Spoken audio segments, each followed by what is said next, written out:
से इस वक्त की बड़ी खबर। बीजेपी सीईसी की बैठक आज प्रस्तावित है। जल्द आएगी बीजेपी प्रत्याशियों की दूसरी लिस्ट।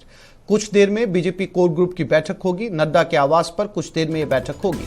कोर ग्रुप की सीईसी की मीटिंग आज शाम 6 बजे होगी। सीईसी की बैठक में नामों पर मुहर लगने वाली है। दूसरी बार में बीजेपी जंबो लिस्ट जारी कर सकती है। पहली सूची में 41 सीटों का ऐलान हो चुका है। तो आज बीजेपी की दूसरी लिस्ट का इंतजार है।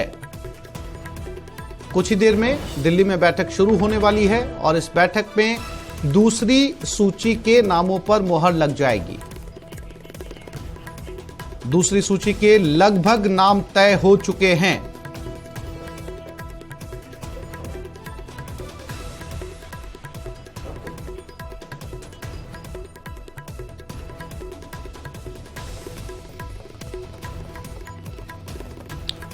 और दिल्ली से बड़ी खबर इस वक्त की सूत्रों के हवाले से खबर मिल रही है। बीजेपी कोर ग्रुप की बैठक से जुड़ी ये खबर है।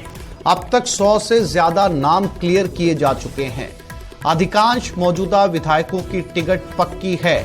करीब 12 एमएलए की यानी 12 जो सिटिंग एमएलए हैं उनकी टिकट काटी जा सकती है, जिन पर सस्पेंस उनको अभी होल्ड रखा जाएगा। निष्क्रियता पार्टी के खिलाफ बयानबाजी से मापदंड तय होंगे। उम्र दराज विधायकों का भी टिकट कट सकता है, यानी कि जो बुजुर्ग हो चुके हैं उनके टिकट कटने माने जा रहे हैं। कुछ के होल्ड पे रखे जाएंगे और ऐसी जानकारी मिल रही है दिल्ली से कि 12 जो सिटिंग एमएलए हैं उनके टिकट भी कट सकते हैं।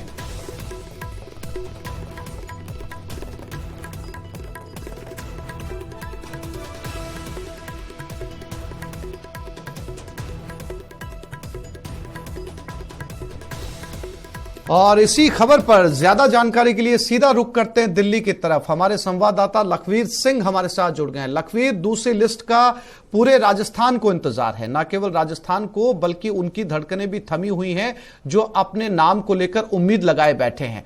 जैसा कि जानकारी आपकी तरफ से मिल रही है कि 12 सिटिंग एमएलए हैं, उनकी टिकट कट सकती है, बुजुर्गों की टिकट कट सकती है जो उम्र दराज हो चुके हैं। इसके अलावा जो जिन्होंने खिलाफ बयानबाजी की है, ऐसे मापदंड भी वहां पर तय किए जा रहे हैं। तो कब ये सस्पेंस पे से पर्दा उठने वाला है लखवीर?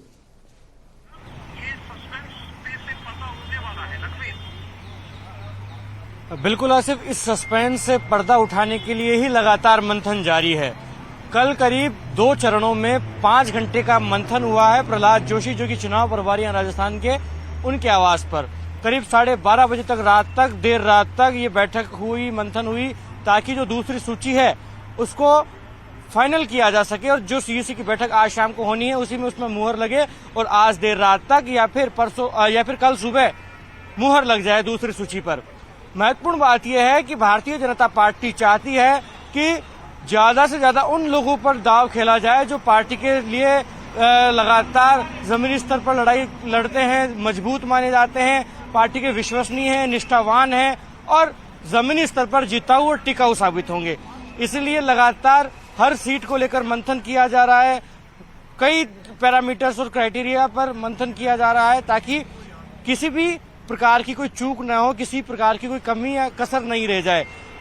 महत्वपूर्ण बात यह है कि मैराथन बैठकें करने का उद्देश्य भी यही है, क्योंकि पहली लिस्ट जब जारी हुई आसिफ, तो बीजेपी में विरोधी लहर खड़ी हुई, बगावती सुर इख्तियार हो गए। ऐसे में दूसरी सूची इस बैलेंस की तैयार की जा रही है ताकि इस प्रकार की तस्वीरें देखने को नहीं मिले। इसीलिए मौजूदा विधायकों को टिकट दी जा रही है। करीब 60 विधायकों को टिकट दी जाएगी। हालांकि 1 से 1.5 दर्जन विधायकों के टिकट काटे भी जाएंगे।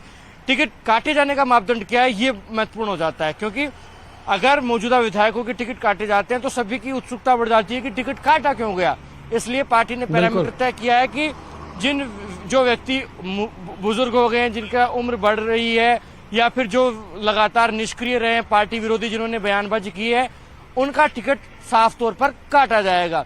ऐसे में तमाम लोगों की आज धड़कनें बढ़ गई है जब से हमने न्यूज 18 पर ये खबर ब्रेक की है कि 100 नाम करीब क्लियर हो गए हैं, डिस्कस हो गए हैं। लेकिन महत्वपूर्ण जानकारी ये है आसिफ कि दूसरी सूची में करीब 70 से 80 नामों का ऐलान ही होगा। 100 नाम ऐलान नहीं किए जाएंगे, घोषित नहीं किए जाएंगे। दूसरी सूची में 70 से 80 नाम ही घोषित किए जाएंगे। लेकिन तमाम जो बड़े चेहरे बिल्कुल। हैं, बड़े लड़ैया हैं, वो दूसरी सूची जी। में देखे जाएंगे। हालांकि एक खबर यह भी है कि कुछ सांसदों को भी दूसरी सूची में उतारा जा सकता है।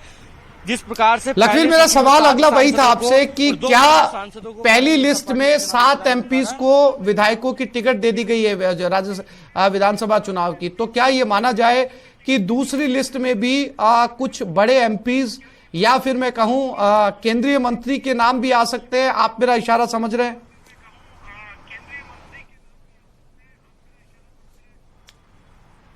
जी बिल्कुल, जिस तरफ आप इशारा कर रहे हैं उस बात का, उस सवाल का जवाब न सिर्फ राजनीतिक गलियारों से जुड़े लोग बल्कि आम मतदाता भी चाहते हैं, क्योंकि 1-2 नाम ऐसे हैं जिन पर सभी ये चाहते हैं कि क्या वो चुनाव लड़ेंगे, और अगर लड़ेंगे और जिस सीट से उनका नाम आ रहा है तो वो काफी रोचक मुकाबला हो जाएगा। मैं बात कर रहा हूं गजेंद्र सिंह शेखावत, जो कि केंद्रीय जल शक्ति मंत्री हैं। सियासी गलियारों में इस बात की चर्चा काफी गर्म है कि गजेंद्र सिंह शेखावत वर्सेस अशोक गहलोत का मुकाबला सरदारपुरा में देखने को मिल सकता है।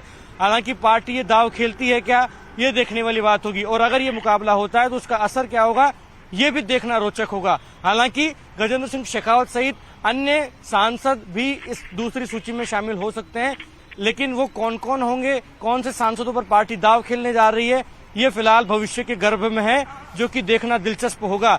लेकिन दूसरी सूची काफी एक्साइटिंग होने जा रही है, क्योंकि जिस प्रकार से काफी रोचक नाम पहली सूची में जारी किए गए भारतीय जनता पार्टी की तरफ से, ऐसे में इस सूची को काफी बैलेंस किया जा रहा है। वर्तमान मौजूदा जो विधायक है उनके ज्यादा से ज्यादा टिकट रिपीट किए जा रहे हैं। हालांकि करीब 1.5 दर्जन। लखवीर, ये चर्चा हम जारी रखेंगे क्योंकि बहुत इस समय पूरे राजस्थान को इस लिस्ट का इंतजार है। लेकिन चूंकि आप नड्डा के आवास के बाहर हैं, 10 बजे ये बैठक शुरू होनी थी, कौन कौन से बड़े नेता इस बैठक में पहुंच चुके हैं? क्या लोगों का आना या नेताओं के आने का सिलसिला शुरू हो चुका है वहां पर?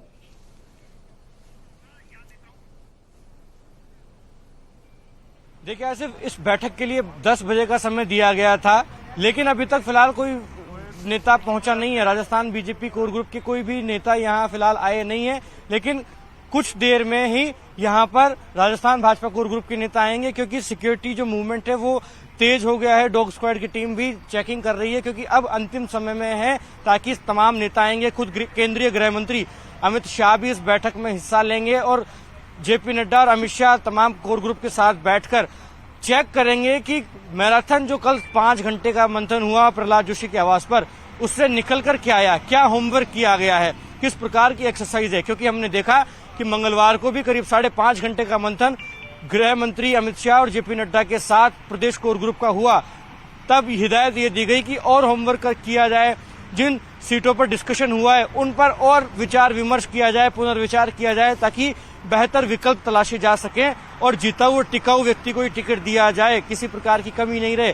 क्योंकि पार्टी नहीं चाहती है कि जब सीएसी में नाम रखे जाएं तो जितने भी नाम इंट्रोड्यूस हों उन तमाम नामों पर सहमति बनकर मुहर लगवा ली जाए, किसी भी नाम पर पुनर्विचार की स्थिति ना बने। इसलिए लगातार होमवर्क किया जा रहा है, और भारतीय जनता पार्टी तो जानी भी इसीलिए जाती है आसिफ, क्योंकि लगातार इलेक्शन स्ट्रेटजीज के तहत आगे बढ़ती है। 365 दिन इलेक्शन फॉर्म में भारतीय जनता पार्टी रहती है। इसलिए हमने देखा कि दूसरी सूची के लिए लगातार मंथन किया जा रहा है। मंगलवार को 5.5 घंटे का मंथन अमित शाह और जेपी नड्डा के साथ कोर ग्रुप के लोगों ने किया। कल प्रहलाद जोशी के आवास पर 5 घंटे का मंथन 2 चरणों में हुआ, और आज कुछ देर के बाद लखवीर, आप नजर बनाए रखिएगा, हम समय समय पर अपडेट लेते रहेंगे, क्योंकि पूरे प्रदेश को इस समय दूसरी